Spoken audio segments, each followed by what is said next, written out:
Well, if you thought your weekend couldn't get worse after Saturday night, it did if you're in Broncos country. And if you're in Broncos country, you're rolling with us today. We're going to break it down on the DNVR Broncos podcast.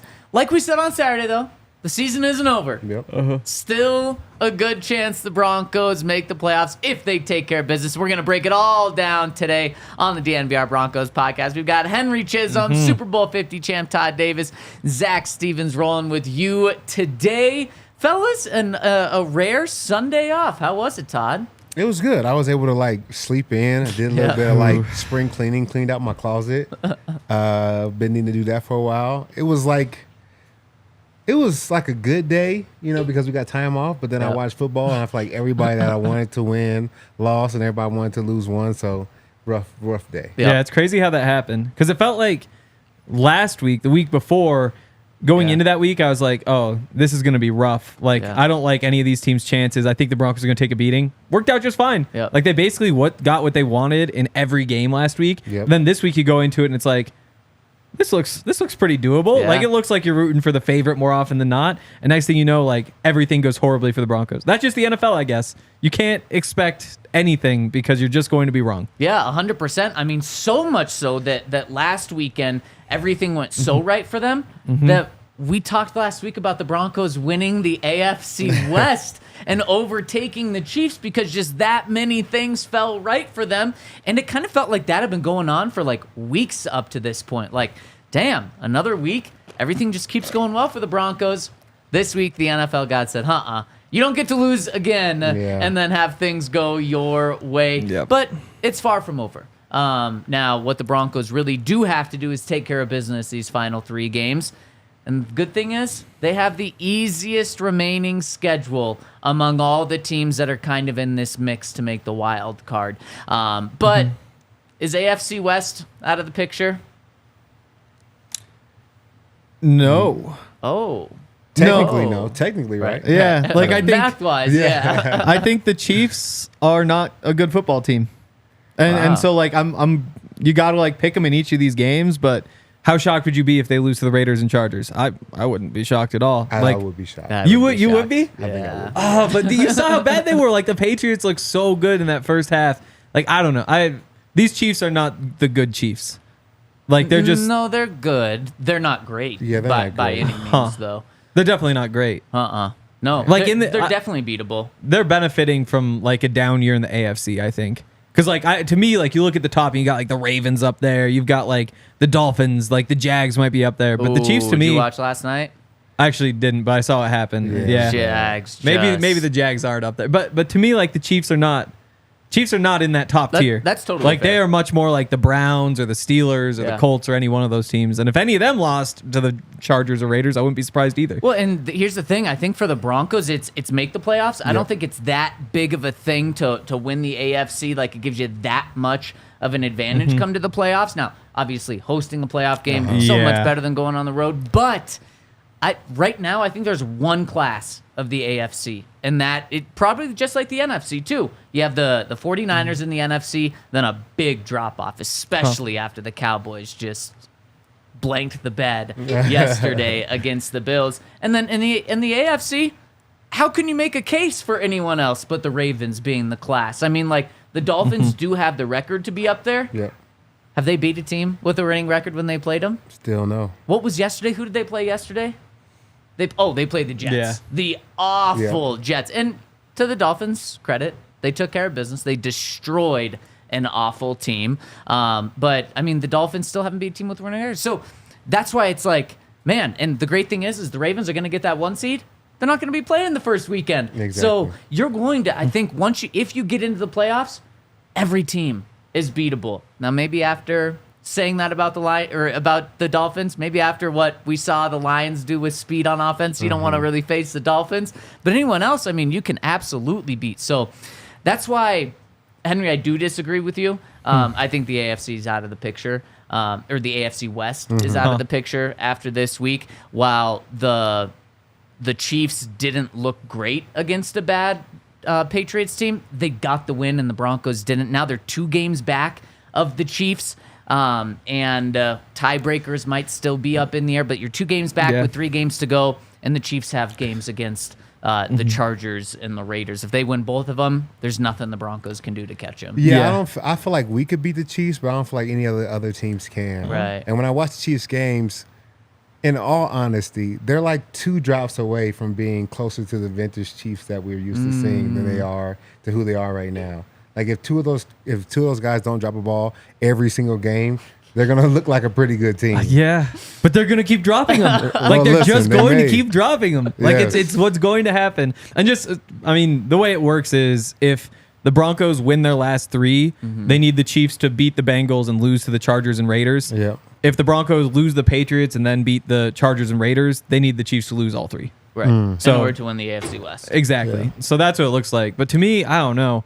I honestly think that Raiders game, that Chargers game, call them 50-50s. Like, against the Chiefs. I am not impressed by the Chiefs. Well, see, I like thinking in my mind that we beat a good Chiefs team. I don't want like us to have beaten I know. the boo-boo, they finally have hit their wall and we got to win then. I want us to have beaten, them when they were still somewhat at their peak. It's very similar to that Bills win, too. They're like, you beat the Chiefs and Bills, which is awesome. Like, coming into the season, if you say you beat the Chiefs and Bills, it's like, oh, you're probably like top 3 team in the AFC. Yeah. But now you look at it and you're like, Chiefs and Bills. See where things shake out. No, I'm looking at the Bills from yesterday and saying the Bills team that destroyed the Cowboys. Yeah. That's who the Broncos beat because both of those games were in Buffalo. Yep. And they destroyed the Cowboys yesterday. I mean, Dak went from the MVP favorite to now he has dropped so far that Brock Purdy is minus 190 to be the MVP.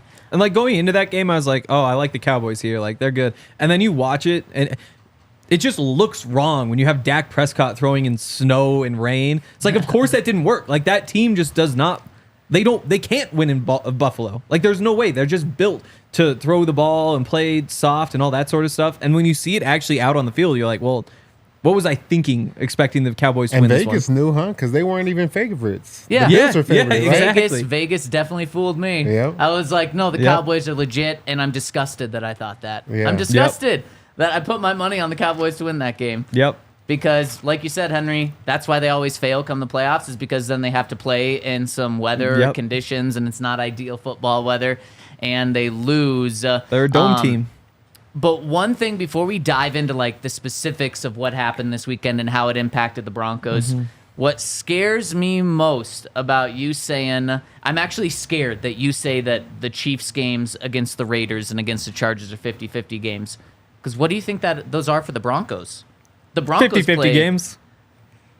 Man. Like it sucks, but the crazy thing to me is that that's bad. There's no way we lose to the Chargers. There's no way anybody loses to the Chargers the rest of the season. I like that. I will say the Chargers are bad. The Chargers are bad. But who do the Chargers have this week? Because this coming week is their interim head coach game. Would be the one that everyone's afraid of, playing a team right after they fire their head coach. It's not the Broncos. I know that. So Broncos don't get that interim head coach game. They're at home Saturday night against the Bills. Yeah, it ain't happening. No. Even with the mojo from the new coach. Even then, no. wow. Okay. People, national people don't even know how to say the new head coach's name. Is it GIF or is it GIF? I'd only read it as GIF. Because so I hadn't considered it. Yeah. Yeah, there's no way you play for this guy, right? No. Yeah. Yeah. It's either GIF or GIF.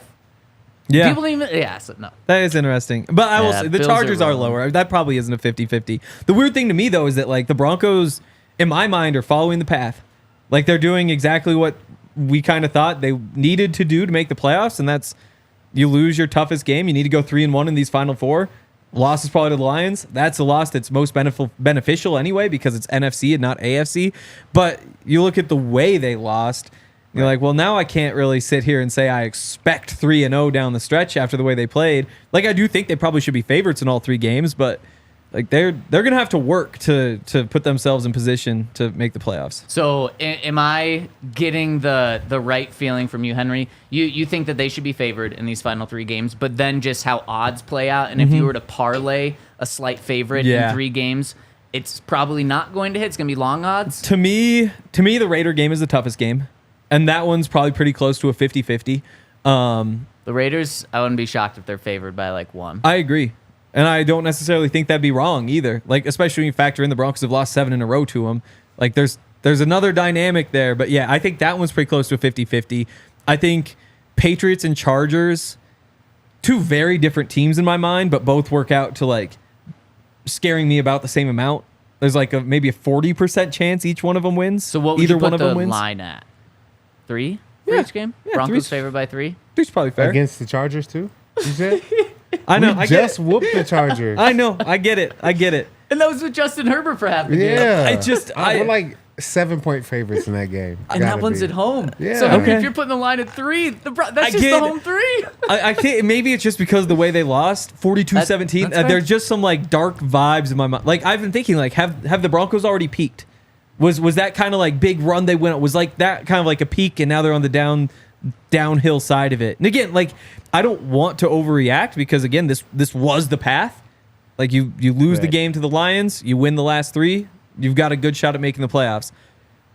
But when you actually watch them go out there and lose that game, it's like, is this really a team that is this much better than these last 3 teams? But I feel like yes, and I feel like we do well against backup quarterbacks and teams that are missing a couple of key players. Like that was the first time we have faced a pretty good, passing attack with their starting quarterback, with their weapons, and it kind of went bad for us. Yep. But the rest of the season is all backup quarterbacks, a lot of new head coaches, a lot Yep. of new.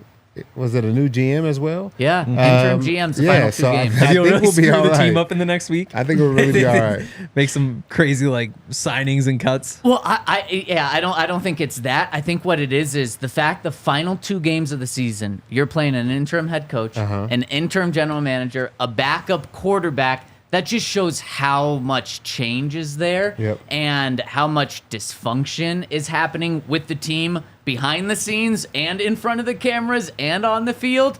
To me, man, it would be so disappointing if the Broncos don't win out. Yeah. And that's crazy to say because, Henry, you're not crazy. I think the line's probably going to be 3 to 7 points, somewhere within that range for all 3 games. And actually, the Raiders game, I wouldn't be shocked if that's like a 0, a pick'em game or something. Yep. And so then you parlay all of those. Vegas and the odds are going to say, yeah, it's not likely that you're going to do that. But man, when you take a step back, this is a 6-2 team. They've taken care of business against bad teams. The teams they've needed to beat, they have been able to over the past 2 months.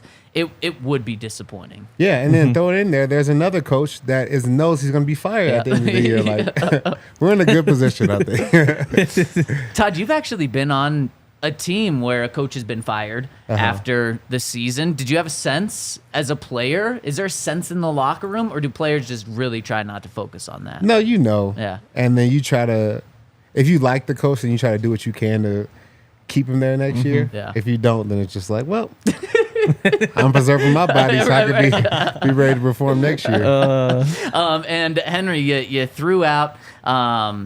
So wait, what's your guess of the Broncos line? What's both of your guesses of the Broncos line this week against the wow. Patriots at home Sunday Night Football, Christmas Eve? Where the coach is going to be fired or traded. I say 3.5. 3.5 for the Broncos. Okay. I'd say You have more faith or less faith in the I'd say Broncos? 5. 5 is probably pretty close. Over at DraftKings Sportsbook, you were right, Henry. It's pretty close. 6 Oh, is what the I line is. got it. So Vegas saying the Broncos should win by almost a touchdown here. And if you want to get on this line over at DraftKings Sportsbook, use the code DNVR when you sign up over at DraftKings. And what they're going to do is they're going to hook you up. If you place a $5 bet on any NFL game, they're going to give you $200 in bonus bets instantly if over at DraftKings. So make sure to check them out. Use that code DNVR. If you want to get in on tonight's game, use the code DNVR. They're going to hook you up with those $200 in bonus bets, which then you can use the following 7 days on Thursday Night Football this week. We've got Thursday Night Football, obviously Monday night tonight, Saturday Football because Christmas Eve is Sunday, so there's Sunday Football as well, and then a few games on Monday as well. So, I mean, we are loaded up. So now's a great time to get in with those bonus bets over at DraftKings Sportsbook. And let's give out our DraftKings Sportsbook pick of the week after I tell you about it. If you have a gambling problem, call 1-800-GAMBLER or visit www.1800gambler.net. In New York, call 877-8-HOPE-NY or text HOPE-NY. In Connecticut, help is available for problem gambling. Call 888-789-7777 or visit ccpg.org. Please play responsibly. On behalf of Boot Hill Casino and Resort in Kansas, licensee partner Golden Nugget, Lake Charles, Louisiana. 21 plus age varies by jurisdiction. Void in Ontario. Bonus bets expire 168 hours after issuance. See sportsbook.draftkings.com/football. Terms for eligibility and deposit restrictions, terms, responsible gaming resources. Henry, anything over at DraftKings catching your eye for our DraftKings Sportsbook pick of the week? I was really hoping something. I'm looking through like the to make the playoffs odds. It's like Bears at plus 2,000, but after the loss yesterday, they're out. No way you can pick the Bears. They look kind of nice now. Well, they figured some things out. That's the nicest thing you've said about them in years. Yeah, they look a lot better than they did at the beginning of the year. There's something there. The Montez Sweat trade now looks to be like, oh, wow, they actually did something good there. Yeah, why? Yeah. It's like the opposite of the Chase Claypool trade they made last year. Yes. So I hate this because it's kind of anti-Broncos. 9-1 odds on the Steelers to make the playoffs.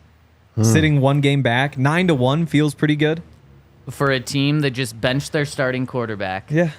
And is in total disarray. Trying to pass a bunch of teams in disarray. I would take the best odds of those disarray teams. I would take the Broncos, but they're at 295. Or no, 230. Yeah.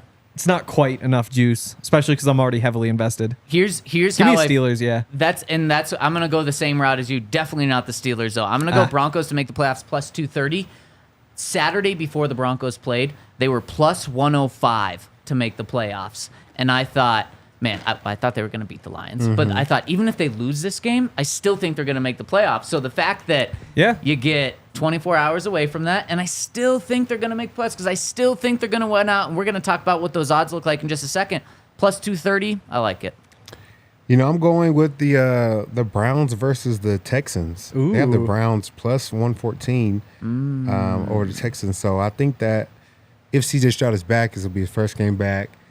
Just trying to get back in the rhythm. He doesn't have Tank Dell. They're still going to try to be trying to figure things out. And I would like to take the Browns on this one. That's a good your one. Former quarterback, former teammate, Joe Flacco. You believe in him?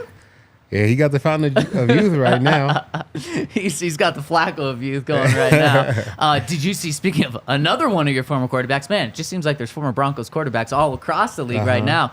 And the Texans. Did you see that throw that Case Keenum made at the end of that Texans game, which should have been intercepted, maybe even ran back for a pick six? And was it Dalton Schultz just comes up with that massive catch? Was that even like third or fourth down or something? Yeah, that was a play. Wild throw to make, but worked out. Your receiver went up and made a play. Yeah, Case wasn't scared to throw the ball, man. That wasn't his thing. He would either pat it or he would just chuck it. You know what I'm saying? Those are the two.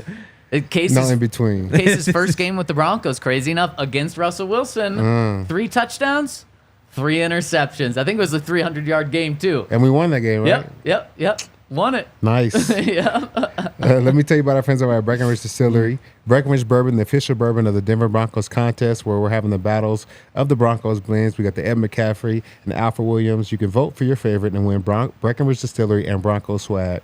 To enter, go to BreckenridgeDistillery.com/bourbon of Denver Broncos. What you can win is Broncos swag, of course, but then you can also win 2 tickets to the Breckenridge Bourbon Whiskey Suite for the Broncos versus Chargers game. And according to Henry, it's a 50-50 game. So you're going to want to be there to help cheer on your Broncos. It looks like we'll need the help. They have tons of other great drinks. They have new vodka. They have Ricky Seltzer. They have the Broncos Blizzard. Go check out our friends at Breckenridge Distillery and tell them the DNVR sent you. Okay, They've got the total on this game at 34.5. For Broncos, give me the under. Yeah, that's a little high. Under 34.5. Oh, my goodness. This is such an ugly game. Yeah. 21-14 hits the over by half a point. You know what? Neither team's getting those. I may take... Oh, it's going to be tough. Stick with your gut. Yeah. Because the only thing is I feel like the defense will have maybe 2 or 3 opportunities to put us in good field position. So we might be able to get 21 points. That's a fair point. I'm going early prediction, something like 13-6. Okay. It's going to be a disgusting game that is, people are going to be so happy that it's just buried on Christmas Eve. So no one outside of Broncos country is watching outside of like the Bill Belichick fans in Los Angeles because they think they're going to get him or something. That is crazy. It's almost Christmas. I know. 1 week. That is I got to start shopping.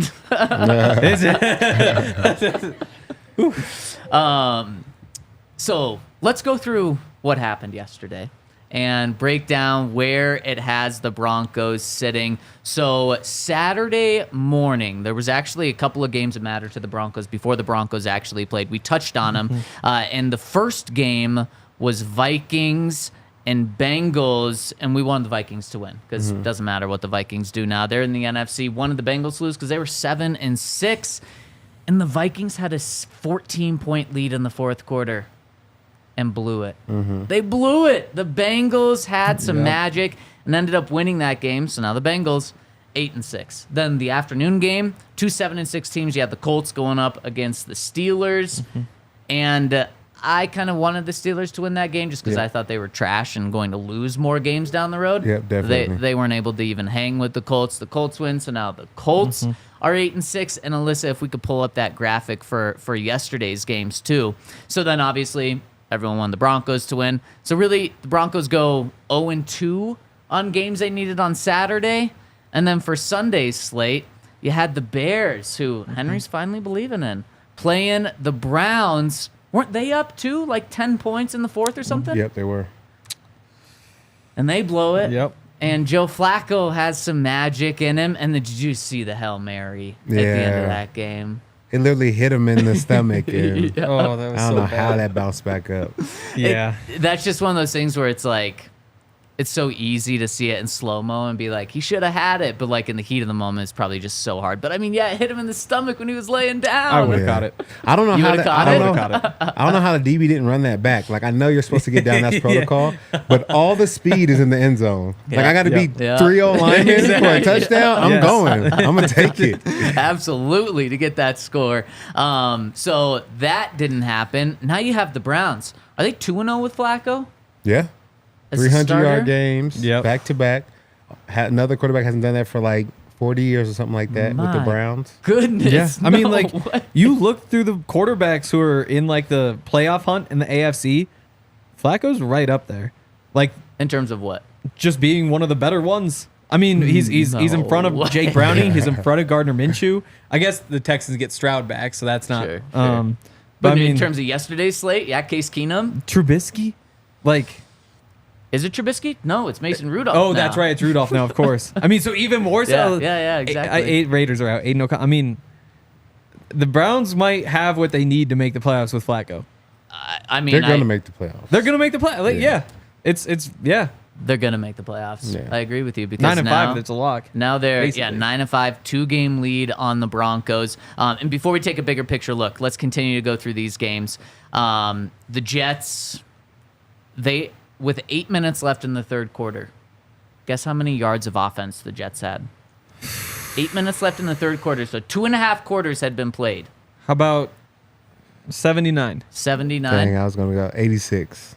You guys are way too nice. 5. Nah. 5 yards of offense. Yeah, that's a really bad football team. It's a really bad football team. Now, speaking of former Broncos quarterbacks and former teammates, here's thoughts. Trevor Siemian got in the game there because Good for him. Yeah, good for him.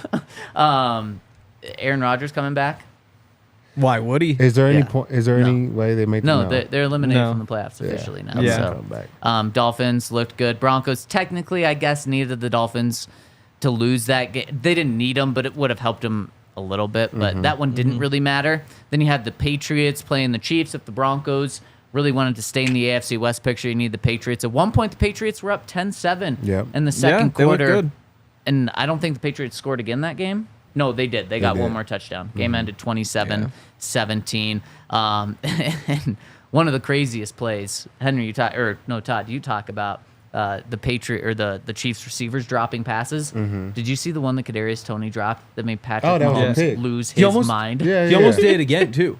Like there was another one. He was kind of bobbling. I was like, "Oh shit, this is gonna happen a second time," but it didn't. That was the second time in this season, though. Yeah. That they ran a slant, Tony drops it, and it ends up being a pick. They're, I'm done with him. And there, absolutely. do you bench him? Huh? If you're Andy Reid, do you bench him? I bitch him if I'm Patrick Mahomes. You're done, man. And we've seen Payton when he was here. If he didn't like a receiver, they're benched. It doesn't matter what the coach says. No, I've seen him in practice. Like he's looking, the receiver's looking confused while he's calling the play. He's like, "Hey, give me another receiver, man." This guy doesn't know what he's doing. I mean, one, you should know what you're doing. Two, that has to be the worst feeling in the world. You just running back, all sad. Everybody's looking at you. Yeah, so embarrassing. Yeah. That's what, like a safety calling you out and being like, "Todd, you don't know what you get off the field right now." Yeah. I wouldn't leave. But I agree. Kadarius Toney is doing more harm to their team than good. And the argument for not benching Toney is like, well, who do they have behind him? Probably some guy that if he's going to drop a pass, is going to hit the ground. It's not going to go up in the air and turn into an interception. Exactly. Yeah, they'd be better off playing 10 on 11. But the thing is, like, you have Patrick Mahomes, and somehow you can't complete passes because they literally can't catch. Yeah. Meanwhile, the running game has 2.2 yards per carry. Wow. Like, the Patriots just handed this to them. How did they score 27 points with that? It's the Patriots handed to it. Like, they're just 3-and-out punt, 3-and-out punt. So they're just playing with, like, short fields. Like, and it was an dumb interception, very first play of the second half. He threw it to Willie Gay. Just threw it right to him. They get the ball on, like, the 12-yard line and score. So they gave up, like, the touchdown before the half and the field goal after half. And then that play, the interception on the first play, they go get a touchdown on that. And all of a sudden, it's like a 2-3 score game, and it's over. Yes. Patriots just blew it. Yeah. So then how are you worried about the Patriots this week, Henry? Because, I mean, if they just don't blow it, like, it's right there. That's what 3-11 teams do is blow it. Oh, absolutely. But if you get first half Patriots for 2 halves, that's going to be a competitive game. If you get second half Patriots for 2 halves, this is going to be like 40-10. 42-17 maybe? Could be 42-17. Absolutely. But, I mean, you just don't know what you're going to get. And I also kind of feel that way about the Broncos, too. I just feel like there's no way that Bailey Zappi's going to be able to handle the pressure. I think Jared Goff did a good job of finding people early. True. But there was a couple times where he really should have been sacked because of how well, the pressure was executed. Yeah. I think Bailey Zappi's going to crumble under that kind of pressure, and then it's going to be sacks, turnovers, forced fumbles. Yeah. I don't think he'll be able to handle it. Especially at home. Yeah. Yeah. The Broncos' takeaways have been incredible this year. One of the best in the league. I think now second only to the Ravens. Or no, to the Jags, I think, actually. They can really pad their stats these final 3 games going up against 3 backup quarterbacks. Okay, let's take a look at the rest of what happened yesterday. So literally, I don't think anything has gone the Broncos' way so far. And then the Broncos needed the Titans, or didn't need, but would have liked the Titans to beat the Texans. And man, they were so close. Yeah. So close. But Case Keenum did it for him. Did what needed to be done. And so the Broncos, and then there was the afternoon game. Broncos would have liked the Cowboys to take care of business against the Bills. That wasn't even close to happening. And the one thing the Broncos got, the one game the Broncos got this weekend, we just went through, 7 other games? Yeah, it was bad. The one game that they got was the Ravens, beat the Jags, and now this just makes a cluster in the AFC South where you have the Texans, the Colts, and the Jags all tied at 8-6 for the top of their division. Then the 2 other teams are just fighting for a wild card spot right there with the Broncos. And which team should the Broncos be most scared about and least scared about in the AFC South? In hindsight, I wonder if they really did want the Ravens to win that. Because what you really don't want, or no, you want the Texans to overtake them. That's what you want. Because they have the head-to-head. So you want the Texans to win the division so you don't tie them. So that is a good thing. Right. So yeah, you just want the Colts or the Jags to be in that tie. But yeah, I mean, who's scary in that division? I mean, if you're looking at it from like the 49ers perspective, like a really good team, who's like the threat, like I guess you'd say the Texans and the Jags too. I guess maybe those 2 both. If you're, again, like one of these middle-of-the-pack AFC teams, they all should be pretty scary. What about from the Broncos' perspective? I get you mentioned it. I mean, yeah. Just by numbers-wise, you want the Texans to win the division. Yeah, you want them to win the division, but they scare me the most too, though. Yeah, I mean, the Jags are scary too. I mean, the Colts. I mean, you can't put too much stock in just yesterday's game, though. Like, they've had a really good season. So bad. And now Trevor Lawrence has a concussion. He's in the concussion protocol. And he's banged up, sprained ankle a couple of weeks ago. Yeah. I don't know, man. The Jags are... last night was bad. Yeah. Yeah, it was rough. And McManus, I mean, he was supposed to be the dude, and they were supposed to have a lead, and he missed 2 like 50, 55-yarders. But, yeah, so the AFC South is something that the Broncos are certainly going to be keeping their eyes on. So let's break down the numbers and where things stand. According to the New York Times playoff simulator, the Broncos coming into this weekend had what? If they had beaten the Lions, I think they would have had a high 70% chance of making the playoffs, regardless of what happened yesterday. When they lost yesterday, their odds went down to like 36% chance of making the playoffs. And the Broncos didn't even play a game between what happened at 36% odds. Now, according to the New York Times, the Broncos have a 19 to 20% chance of making the playoffs right now. So the odds have just gotten so much worse as time has gone on. But the good news is, if the Broncos win out, according to the New York Times, and how they do this is they have like over 100,000 simulations to do this. They say if the Broncos win out, they have a 78% chance of making the playoffs. So, Todd, that kind of answers your question earlier of Broncos no longer control their own destiny. But if they take care of business 4 out of 5 times, they're going to make the playoffs. Yeah. So, I mean, we're still in the mix. So, I think we still have to take these games very seriously. So, I mean, you never know what can happen. You know, just like within these last 2 weeks, everything went right for us one week. Everything went wrong for us the next. Who knows if everything gets back on track this next week. So, still in the mix. Yeah. Still a good position. Mean, you just got to beat the Patriots this week. Very doable. Beat the Chargers next week. Very doable. Beat the Raiders after that. Very doable. It's just doing all 3 consecutively. It's always tougher than it sounds. But yeah, I mean, all they can do this week is just go beat the Patriots, which is what everybody should expect them to do. What's crazy is even if they go 2-1, there's still a chance they make the playoffs. Yeah. Depending on which game they lose, it's between a 7 and a 9% chance that they make the playoffs. But let's not talk about that. Yeah. Let's talk about the 78% chance that they make the playoffs if they win out here. And you're going to want some Breckenridge beer by your side for this holiday weekend. If you're going over to a friend's house, family member's house, and you need a beverage, make sure to get some Breckenridge beer on the way. Broncos Country Hoppy Pale Ale is a great one this time of year. Also, it's vanilla porter season, especially with the Nuggets playing vanilla porter junior season. And if you want to find out where you can get any Breck beer, the official beer of DNVR, go to breckbrew.com, top corner of their screen. You're going to find a beer locator. Not only is that going to tell you where you can get Breckenridge beer, it's going to tell you where you can get specific Breckenridge beer. And the beer of the month here at DNVR is, of course, the Christmas ale, where you can get their mini kegs. That is perfect for a Christmas party. It looks like a Christmas tree. It's like the perfect size. I think it has like 20 or something beers in it, and it looks like a little keg. So check them out, breckbrew.com, the official beer of DNVR.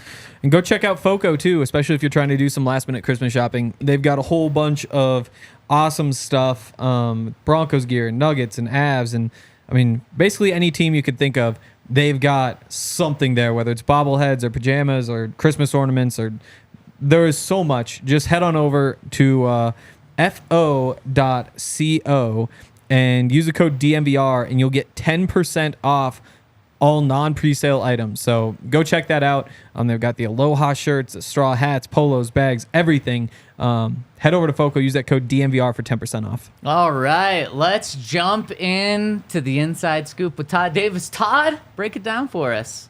It was trash. We lost. We didn't do what we needed to do. Sound like Shaq. We played terrible. Yeah, it was bad. And that's the inside scoop. Yeah, that's it. I don't think we need to... Is there much to take from that game? No, there wasn't too many positives. There was a lot of negatives. It's no reason to dwell in the past. I think we got to look forward to the Patriots. Yeah, and that's... I mean, there are some games that you just kind of move past. From what Sean Payton said, they are going to look at this film and learn from it and go forward. But from our perspective, I mean, it was all bad. Yeah. Even the 17 points the Broncos got felt pretty hollow. It felt like the Broncos just got destroyed here. So instead of looking at the film, we had Henry look at the film. Why don't you tell us about maybe some positives that came out of the game? Some guys that stuck out and maybe were bright spots? I thought Jerry had a good game. He did. Like right away, right off the top, catches that slant. Just back-to-back weeks, they've got him on those slants. You know, on the very first play of the game, right? Yeah. And so pick up 40 yards there. That's a nice little trend, especially because I know it's kind of like a lot of people have a lot of different opinions about how to use Jerry. I hate him on all the short routes. I just don't think it works. Like, you're just asking him to make tough catches with a lot of players around, and those slants, you're just running towards linebackers. This is back-to-back weeks. They've gotten that little slant going. And this one for a really big gain. Last week was a decent gain, but I think that's a positive. And 100% intentional for Sean to say, we're going to get Jerry involved right away to make defenses account for him. But also, I think the biggest thing is just to get Jerry involved and to have him feel locked in and have him feel valued going into the rest of the game. Yeah, and it's a pretty easy read for us at the same time. Like, they're running an RPO, so they're reading that linebacker. If the linebacker steps up, he's going to throw it to Jerry Jeudy. If he stays back, then he's going to hand it off. I think it's a pretty easy read and a pretty, positive play, no matter, what outcome you choose. Yeah, exactly. And that goes for 40 yards. And the Broncos had 75 total yards at halftime. Wow. That was more than half of their total yards in the first half. It's pretty crazy. And I wanted to double check. 74 yards. No, Jerry had 81 against Miami. So his two best games actually in the two worst games of the Broncos. But that was, just by the yardage, second best game of the year. It's a good time for it. You think if Jerry's frustrated at any point in these final three games, Russ goes up to him on the sidelines just like, hey man, just remember, your best games are our worst games. So I want you to have bad games so that we win. That would be so petty. That would be woo. You thought he was frustrated before talking to him. Exactly. He'd be pissed. DJ Jones had a good game, I thought. Obviously he starts it off, the second drive has the sack, and that not only forces the punt, but also takes them out of field goal range to make them punt instead of kick a field goal. That was huge. Had a couple tackles for loss, too. It's been interesting because, I thought he was quiet the week before, but had played well the few weeks before that. I thought Zach Allen, let me double-check the numbers, make sure I'm not crazy. Yeah, Zach Allen, one quarterback hit, no tackles. I thought he was kind of quiet. So you've kind of had this back and forth a little bit recently, whereas before that, felt like both of them were really going. But I thought, I don't know, just always good to see DJ doing stuff. Absolutely. For sure, and they needed that. One thing we had talked about, or hadn't talked about this whole time of this turnaround was interior pressure. It was all the outside guys, Nick Bonito, and the guys really rushed on the edge. So it was good to see him, and he just whooped the guard one-on-one. So it was a great job of him winning that one-on-one matchup. Definitely. Man, it blows my mind because Alex Singleton, Josie Jewell are very good inside linebackers, and the Broncos have had Zach Allen step up big time, especially the second half of this season, and DJ Jones has had good games as well. Yet, are the parts, when it comes to the run defense, are the parts better than the sum when it comes to the run defense? Because it just doesn't add up of why... especially in so many games that they've just been so bad against the run. Well, there's a problem with our edges. There's something wrong with our C-gap defense, and I'm trying to put my finger on it. But if you watch the games, teams always attack the C-gap, and they just block out on the outside linebacker and block in on the DN, and it shouldn't be that easy. Somebody should have that gap, and I don't know where we're falling apart because they're blocking down on the end and then scooping to the linebacker pretty easily. And it's just this pathway. It's Moses parting the Red Sea. You can run through that forever. Exactly. And we're not able to stop it. So I don't know whose gap that is. As watching film, I don't know if a safety's supposed to come down there and fill that, or if they're supposed to, the linebackers are supposed to play off the D-line and get over the top. Yeah. But because the scoop is happening so fast, we don't even have the ability to get over the top of these, these scoop blocks. And it's tough.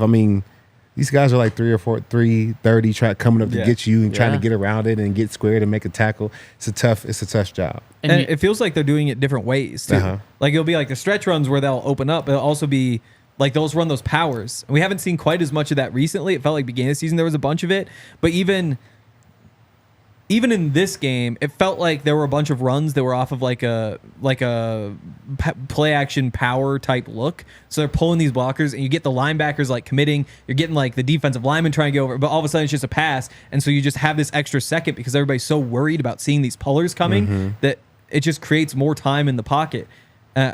I don't know. I thought specifically early in the game, there were a couple of those that I felt like were the reason that Goff had so much time to get the ball off. So that everybody in the front seven just sees a puller and is like, oh, God, not this again, and panics to defend that. And it just gives us so much time in the passing game. Yeah. Sean was asked about why did the Lions and Jared Goff had so much success throwing the ball in the middle of the field. And he said, let's take a step back. We had trouble all over the field defending the pass. And, I mean, it was St. Brown quietly had 114 receiving yards. Really? Maybe it was because Laporta had 3 touchdowns that kind of took that. But yeah, I mean, they had success everywhere. And we broke it down on the post-game show that there were just some really unfavorable matchups that the Lions were able to get the Broncos defense into. And so credit Ben Johnson for that. But that's something that Vance is going to have, because I would imagine that maybe not these next 3 teams with the Broncos make it into the playoffs. The Dolphins will really want to expose, and these other teams will want to expose. And I felt a lot of that was like when they were in like 12, 21 personnel, they go heavy and put the 2 receivers on the backside. And so you wind up with like Jonathan Cooper or Baron Browning, who steps out to kind of like, play the zone. It's zone coverage, it's not man coverage, but you still have like Amon-Ra St. Brown right there. And especially early on, I can think of a couple plays where they were just able to get easy little catches because, again, like you said, just favorable matchups. Right. And even like P.J. Locke on St. Brown, one of the first plays in the game. P.J. Locke, he's a very good player, but you don't want him one-on-one or in a zone with the primary responsibility to have St. Brown. But then the big one on that play, it's like a 2nd and 10. It goes for like 11 yards. It's right there on the sideline, but he misses the tackle. Right. And because he misses the tackle, you get another 9 yards on top of it. Instead of being at the like 33, I think it was, you got him at the 42. You're basically at midfield, and so you start making like you can live with giving up a couple catches, but when you're giving up the catches and you're not making the tackle, you're just making it too easy on them. After a poor tackling game from an entire team, Todd, especially this late in the season, do you then have a practice with pads on to make up for that, or is it just kind of understood like, okay, those things will happen. You hope that it doesn't line up where it's everyone having a poor tackling game. Or do coaches try to adjust something in the week? I forget when the last padded practice is. Has it already passed? Is it like the last 3 weeks or maybe a little bit earlier? Is there? There's a limit to that because I know you're only allowed a certain number, but I didn't know it was cut off at a certain time either. Yeah. Okay. Yeah. So I think it's just mentality, man. Tackling is all the mentality that you bring to it. And from watching the game, we said from the very beginning, like the energy and the mentality that the Lions came out was totally different than what we came with. So, you just got to have intention when you go to tackle, and I don't think it was there. And the Lions, one of the biggest reasons why they came out with that mentality is they got embarrassed the week before, and they needed this win in order to keep that lead and really stronghold on their division. Well, Broncos just got embarrassed, so you hope that in New England, they're talking about the exact same thing next week, just flipped of like, well, the Broncos, they were just a team that you didn't want to face right then because they needed that game. They came off an embarrassing loss, and now they were back at home. Yep, exactly. Who else, Henry? Just looking at some of the fun notes. Quinn Miners, he had that awesome tackle on Russ's like that one. That's like the second time he's lit somebody up off of a turnover. So that's kind of fun. And last time he did it, I talked to him about it, and he said that the defensive line coach and the offensive line coach at Whitewater were both recruiting him, and they both wanted him. And the head coach said, "Yeah, he's playing offense," but he just as easily could have wound up being a defensive lineman, which is obviously things worked out great for him, but kind of fun to think about. Yeah, that's wild. Yeah, big DT like that. He'd be the one running with the ball. Also, that play. So we've seen like those little flip passes from Russ this season. Yeah, and they've all gone really well. This is kind of like it's not going to work every time kind of play, and so he tries it and just gets hit and fumbles and loses it, and there goes your opportunity to take the early lead. Did you know that's what he did? Because I didn't see that. No, I just thought he got hit. Russ's comments after. I thought so too. Yeah. He was trying to pitch it, and I don't know what it is. It's not just Russ. It's I feel like quarterbacks in the NFL, especially just these past few weeks, and you can just look at yesterday. There were multiple examples of it. Are trying to make more plays when they're getting sacked or when pressure's right in their face, just to like have an incompletion. Yeah, not worth it. Take the sack, lose 8 yards because the reverse is what happened. You fumble, you throw an interception. Exactly. Like, Trevor Lawrence, he was getting sacked at the end of the game last night, tried to throw the ball, and the ball hits off his teammate's helmet. It's a fumble. You had Nick Mullins with the Vikings at the end of that game yesterday. He is 2 inches from the ground of being sacked, and he throws the ball to a defensive lineman that's like laying on the ground right there. Just take the sack. Now, if you're running free and you can easily throw the ball away, of course, do that. But like quarterbacks, it's not just Russ, but like Russ should have also just tucked the ball, not tried to make a play there. I don't even. Samaje was open. He was gonna. There was nobody near him. Wasn't he far from Russ though? Like he wasn't like 2 yards away where it was not like easy. 2, but it was like 5'10". Like he was right there. Like it was like. That's the thing though. Is like it's worked. Like he's done it like 3-4 times this season, and it's worked on all those. So if you want him to tuck that one, do you want him to tuck all of them? Yes. Like it turns out you probably do, but those were some big plays that he's gotten off of those in the past. I mean, there were 3rd down conversions they got. So who knows if you have losses in the past? Obviously, that one did not work. Hindsight, you say absolutely don't try it. At the same time, though, you get somebody standing there wide open. He was off and running. What was the down and distance though? Was it? I don't think it was third down. No. And you were in field goal range, I think. Yep. So I mean, even a sack, I don't know. And again, it's not just Russ; it's so many quarterbacks. Just know what's worth it, know what's not. Henry, anyone else that stuck out to you? For me, I thought Lil Jordan Humphrey had a pretty good game. He did. Made some good catches. Had a touchdown. He played well. Yeah, that touchdown was that was big time. Was nice too. Yep. I mean, I thought it was Cortland Sutton because I couldn't see the number initially. I thought it was Cortland Sutton, and what do we know about Cortland Sutton? He's a baller in the end zone when it comes to those 50-50 balls. So that just is about as big of a compliment as you can give someone. Exactly. Yeah, and this is, I mean, I guess it's only 16 yards, so it's not a huge difference. But he, for the past like month, and honestly all season, has just been getting the exact same, like, his stat line's the same every week. I think last week it was 1 catch on 1 target, 13 yards. Week before it was 1 catch on 1 target, 13 yards. Week before it was 1 catch, 1 target, 12 yards. Week before that, 1 target, didn't catch it. Like, it's just every single time. So it's nice to see him get a couple more opportunities. Yeah. He also, they started with the Mims jet sweep. He just, like, blocked a guy into the sideline. Yeah. It's unfair. Like, when you have Lil Jordan blocking DBs, he just takes them out of the play. And that's a nice weapon to have. And if he starts catching more passes, that's awesome too. It's nice to not have him be a tell when he's on the field. Like a Greg Dulcich might be, a Chris Manhurst might be from that tight end position with Lil Jordan because he can do everything. It's nice to not have that tell. And if you want to continue your education or start your education, check out our friends over at MSU Denver at msudenver.edu. And now is the time because you can enroll for their spring 2024.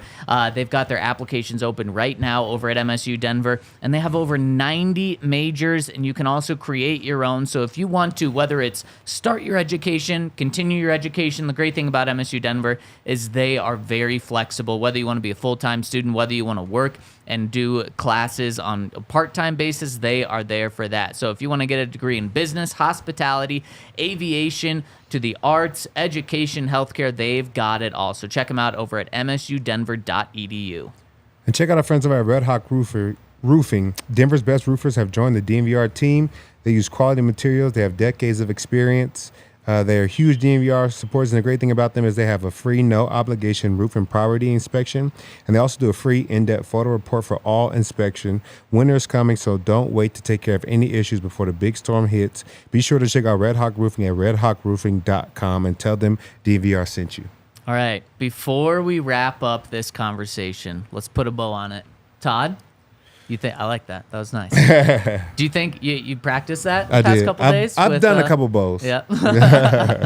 You think the Broncos make the playoffs? Oh man, I'm gonna say yes. I think that we had 3 winnable games, and I think we just need maybe 1 or 2 things to go our way within the AFC for us to be in it. And because of that, I'm gonna say yes. I don't feel threatened by the Chargers.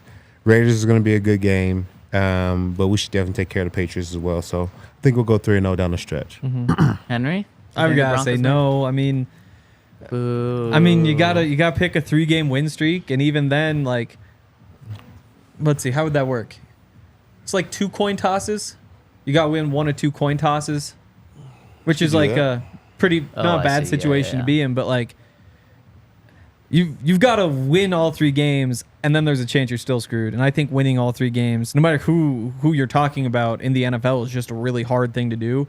Like if I'm thinking with my brain, I've got to say no. Like the things just don't line up in a way where you say like, yes, I expect that to happen. But obviously there's a great chance. Like they should be favored in each of the first 2 games.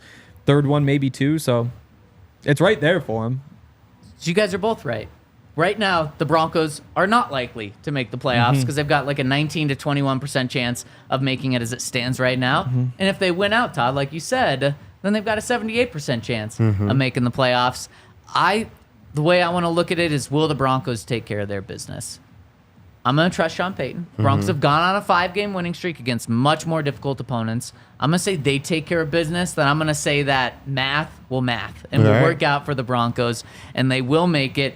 But to Henry's point, the Broncos are the 11th seed in the AFC right now. Dang. That is tough. 7 teams make the playoffs. The first wild card spot is the Browns. That one's probably out of the Broncos' sights right now because the Browns have a 2-game lead on the Broncos. Then the final 2 wild card spots are the Bengals and the Colts. They're sitting at 8-6, 1 game ahead of the Broncos. Then you have the Texans and Bills. They're the first 2 teams out of the playoffs. They're both at 8-6, so they have a 1-game lead on the Broncos. Then technically the Steelers have the tiebreaker over the Broncos right now, so they're the 10th seed at 7-7. So the Broncos need to jump 4 teams in order to make the playoffs. But And the considering Bills if are they, making the playoffs. the Bills are making the playoffs, exactly, because they're going to win. So you look, there's probably 1 realistic spot that's open between the Steelers, I'm not worried about, the Texans, and the Colts.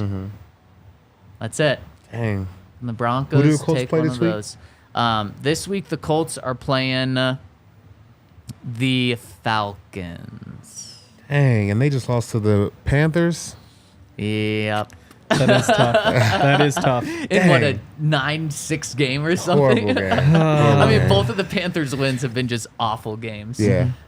Did you see they asked the D tackle, how do you feel about this game? He's like, we're both going on vacation. Like, it doesn't really matter. It's good to get a win. But You get the Cincinnati plays Pittsburgh, so one of them will get a loss. Yep. Cleveland plays Houston, so one of them will get a loss. Love that. Speaking of Houston getting a loss, the final game of the season for them, they're playing the Colts, so one of them will lose. Yep. New coach game for the Chargers. Maybe they can upset Buffalo in LA. We say no to that. Okay. We That's not going to happen. definitely say no. Okay. Yeah, I mean, even Tampa versus Jacksonville might not be a lock. I actually agree with In that. Tampa. Yeah. Yeah. So you're Tampa looked guaranteed good at least a last. couple of those losses, so things could look better. The big one still, though, if Vegas actually does beat the Chiefs, then all of a sudden the AFC West is open again, Stop assuming the Broncos it. win. Stop If Vegas wins, that's what I'm saying. If Vegas wins that game, it's open. Yeah. These old quarterbacks, man, are finding a way to win some games. Case Keenum, Baker Mayfield, Yeah. Joe Flacco, Yes. Gardner Minshew. Yeah. Yeah. Like, they're Yeah. putting these young boys to shame, man. Yeah. And it's crazy. This has been such a quarterback-driven league for so long that there was a reason for 20 years. The only quarterbacks that have been in the AFC or in the Super Bowl from the AFC were Peyton Manning, Ben Roethlisberger, and Tom Brady. Yeah. It was like if you didn't And Joe have Flacco. and He Joe had- Flacco, yeah, he yeah. had He had one. two. He had two. He He had had two. two. Oh, Yeah. Yep, he did. If you didn't have an elite quarterback, you just didn't have a shot. Yep. Now it's this year. I still think quarterback's very important. I'm not changing my stance on him, but this year it's like, damn, you surround yourself with a good coach and a good team, you can be right there in the mix. And, I mean, Joe Flacco, maybe a good quarterback. Stop. Maybe. I mean, throw it out there. I mean, I don't. It's not the craziest thing in the world. Like he's not what he was when he was leading teams to Super Bowls, probably, but he's only 38. I don't know if he was leading those teams to Super Bowls. Only in the playoffs. Only Yeah, in that. yeah. But Okay, you know, I exactly, agree. Like he wasn't exactly. that dude in the season, Uh-huh. and then he just had an incredibly well timed 4 great games. Yep, that's all you need. Yep. Yeah. Yeah. He's all right at the very least. Like you look around these other quarterbacks. I mean, yeah, I'm not gonna say anything crazy about Josh Allen because now we've hit like power running Josh Allen season because it's December and all that, which totally changes things. But how crazy would it be to say that Josh Allen's legs are the difference between him and Joe Flacco? Probably pretty crazy. Yeah, you're crazy. Probably pretty crazy. But I don't think it's like super crazy. It's just a little crazy. Yeah, you're crazy. Huh. Okay, we've got some comments to get to. Let's jump into some super chats. Greg G coming in says, doesn't Alex Singleton lead the league in missed tackles? When we face teams that actually commit to the run, we get destroyed or go against speed. Is this scheme, players, or poor opposing game planning? Do you have those numbers of missed tackles? I can pull them up. I know he was leading the league a few weeks ago. Okay. So I'm not totally sure, but I can check. In terms of that other part of the question, though, I mean, it's everything. Like, players make mistakes. We talked about the setting the edge, all that sort of stuff. You're not getting enough consistently from your inside guys to fill gaps. The scheme prevents them from stopping the run some way. I mean, in a lot of ways, we've talked about it's a bend, don't break scheme. And you see that change up. You see the big blitzes come in situations, but a lot of the time they are sitting two safeties back and kind of like that just means that you're going to give up more yards. Then you throw in some missed tackles and it's a terrible day. Yeah, I think it's a combination of everything. And I really think our guys up front, they've been playing well, but they're getting blocked one-on-one. And I feel like as a defensive lineman, you should never get one-on-one blocked, because then, the other interior linemen get up to the linebacker so fast. And even though you're able to like avoid or, hat in hands get off of him as a linebacker, it still takes a lot to get off that block to now and try and be ready for a tackle. And I think that's how you miss them. So I think, I played with some very, very good D linemen, so maybe I'm a little bit spoiled, to them being able to hold double teams. But I think it starts with the guys up front, not being able to get blocked one-on-one. That really changes how we defend as a team in the run game. Yeah. And I do the other part of that is just multiple guys to the ball. Just when you're not tackling one-on-one, it's way easier to make a tackle. And I feel like they wind up in just one-on-one tackle situations more often than you'd like them to. Man, if Alex Singleton leads the league in missed tackles or is up there, he also is like top 5 in tackles. Yep. How much is he around the ball? Like, that is wild. Obviously, you don't want the missed tackles, but it just shows how he is always around the ball. So by Pro Football References count, so by their count, Micah McFadden has 18, which leads the league. Dang, the rookie for the Giants. Yeah, that's the thing is everybody counts them differently. I'm trying to find Alex. So,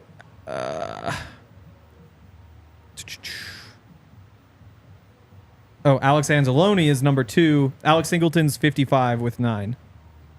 By Pro Football Focus's count, I know he's higher on that list, but they count more things as missed tackles. So the leader's probably at like 30 now instead of 18.